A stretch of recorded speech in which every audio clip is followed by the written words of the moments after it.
ये जी इसकी PLC FS0123 ये पंप की कंडीशन बता रहा है।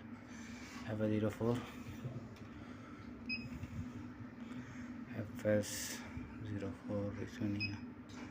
ये देखिए जी SD1 फ्लो चलता हुआ दिखा रहा है। ये FS04 ग्रीन वाला, ठीक है। ये पंपों की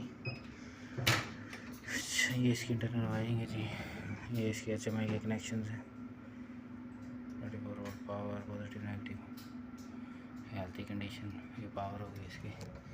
इसका मेन ब्रेकर है, ये इसकी पावर सप्लाई, और ये PLC होगी आपकी। PLC की आउटपुट्स हैं, ये PLC की इनपुट्स हैं। PLC की इनपुट यहाँ से जा रही है, आउटपुट यहाँ पे आ रही है। 24 वोल्ट पॉजिटिव, 24 वोल्ट नेगेटिव।